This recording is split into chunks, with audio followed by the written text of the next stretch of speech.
Assalamualaikum warahmatullahi wabarakatuh. Good morning everyone.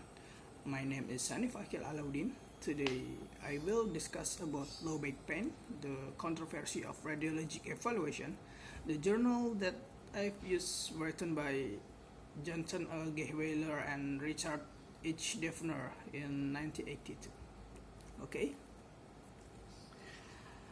First, a study was conducted to evaluate the efficacy of the use of oblique radiographic projection as part of the examination of the lumbar vertebral column.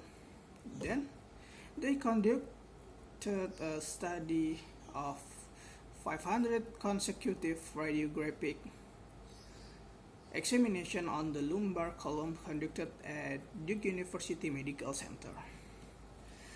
This group include 342 outpatient,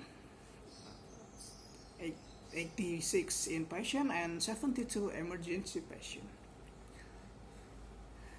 Patients 1 until 5 years and younger are excluded because they are still within the scope of children.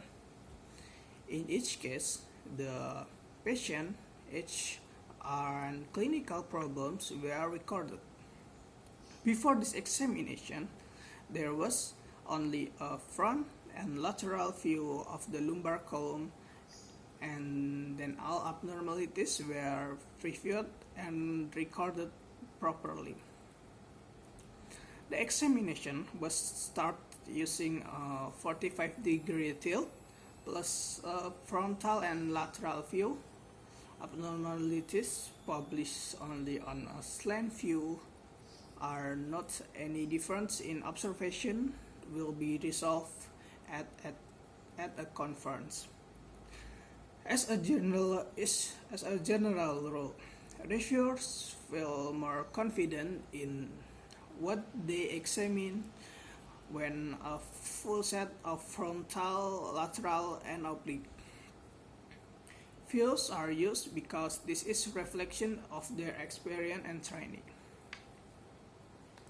Table 1, you can see the table 1 shows that the age of our patient range from the second decade to the highest incidence of low back problem occurs in the third to sixth decade, and this is approaching the highest incidence at the age of 30 until 60 years, recorded by Nicholson.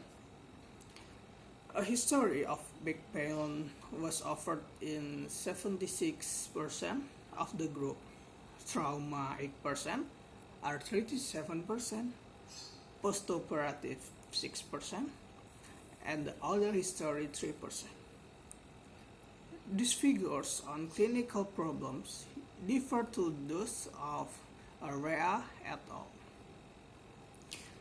which only evaluate emergency room patients, and also with figures of Scaffold et al., which surveyed the population of large medical centers.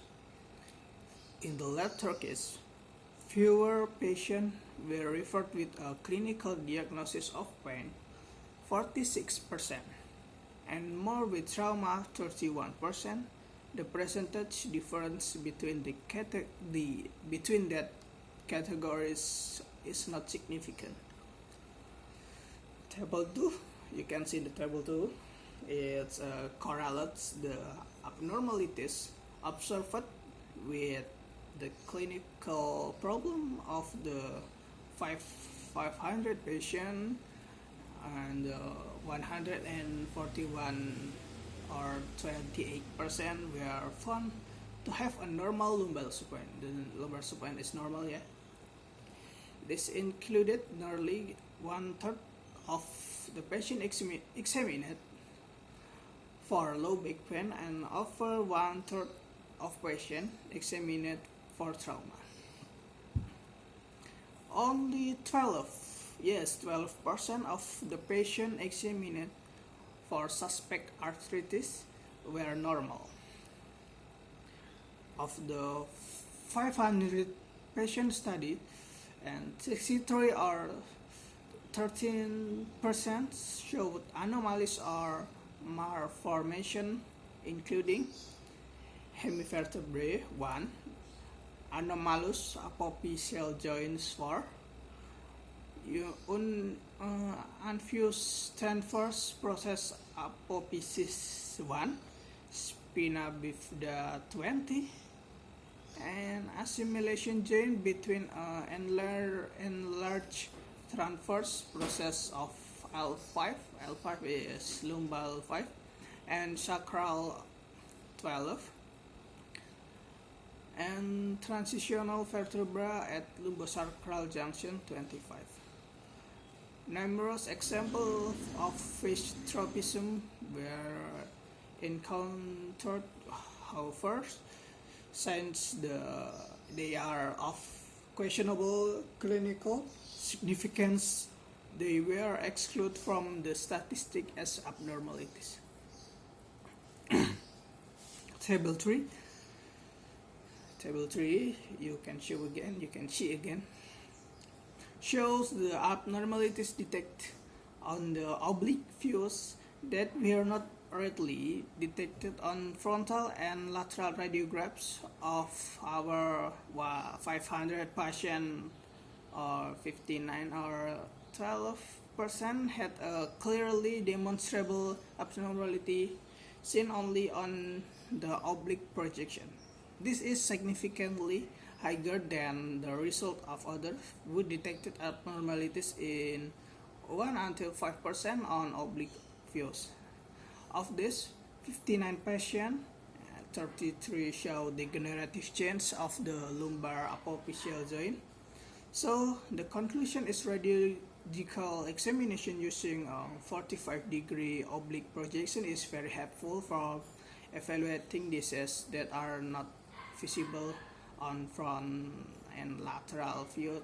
From this study, we can know what the examination of the lumbar vertebral column also requires examination using 45-degree oblique projection, because projection is also important for evaluating diagnosis.